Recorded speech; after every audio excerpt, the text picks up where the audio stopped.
We have all heard the classic battle, percentage work versus RPE, blah blah blah, which one's better?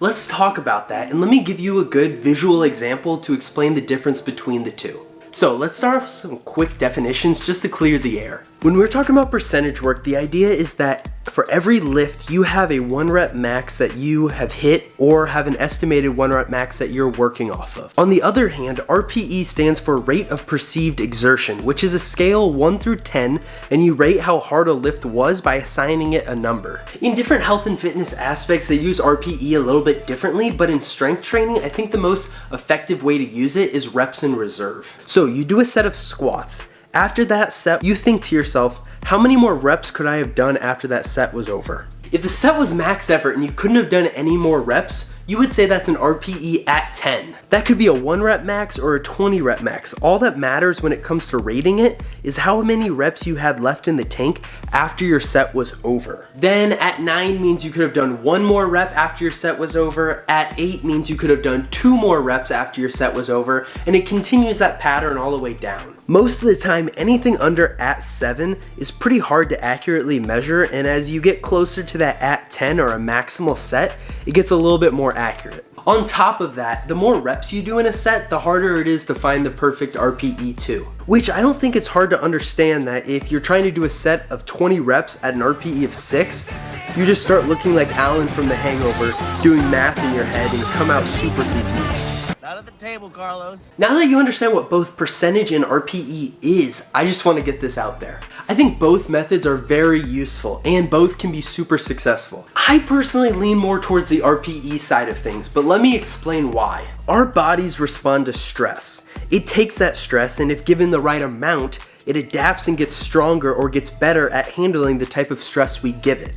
When we talk about giving our body stress so that it adapts and gets stronger, it's typically thought about as more sets of squats in the gym or going heavier than the week before, and that is a big part of it. But other aspects of life outside of the gym play a role in how much stress our body's handling too. So if a pandemic happens and we're all stuck at home or have to change up our normal routine, that's an extra stress that our body is handling. If you didn't sleep very well the night before, or you had a long day at work and didn't get to eat at all, or you got into an argument with your spouse about taking the garbage out, these are all examples of different things that add stress to our life. An example I like to use to portray this is imagine all of the stress your body can handle is a cup. So every aspect of stress in your life starts pouring water into your cup. Work, sleep, how much you ate that day, family life, drama with friends. You get the point. All of these things start adding up and pouring water into your cup. Then you go and add more water to the cup by training. Now, training or exercising is not a bad thing. It's actually the complete opposite.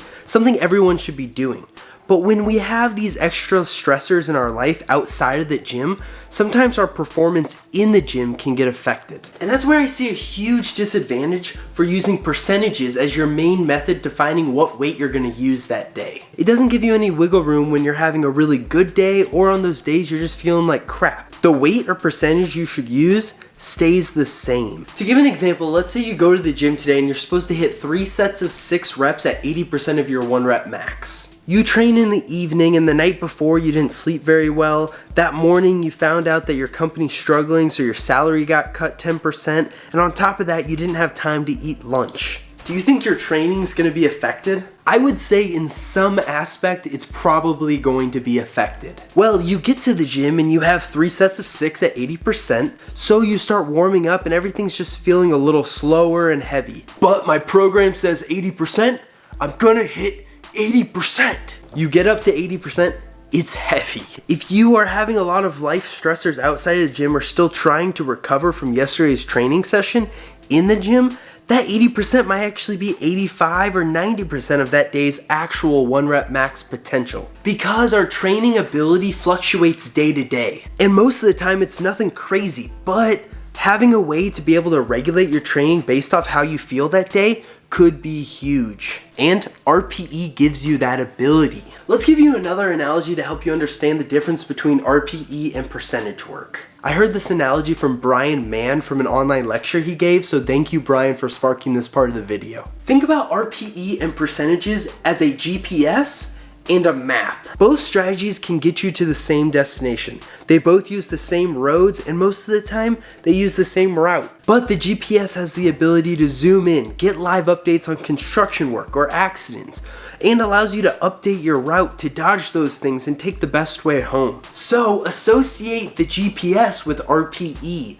and the map with percentage work. Some days they're gonna be the exact same, take you on the same route to get to the same destination. But when life hits or you're still trying to recover from another day of training, if you choose to use the map, you will most likely get there, but it won't take into account all the traffic and the construction work that you're gonna hit in the process. But if you use GPS or RPE, you can do live updates on how everything is feeling, get more information about what's happening in the moment, and put yourself on the most efficient route to the destination as possible. And here's the cool thing about RPE. You have to have precision more so than accuracy. Precision means that you are consistent with rating a specific effort, a specific RPE. So you do a squat and rate it in RPE 8.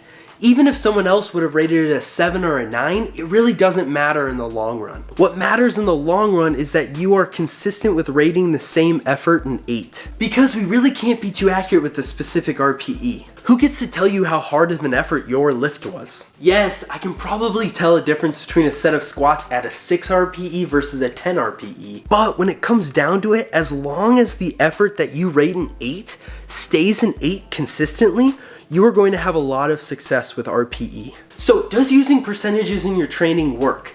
Yes, but over time you're gonna hit a lot more bumps in the road. Pun intended. Try RPE out and regulate your day-to-day training more effectively.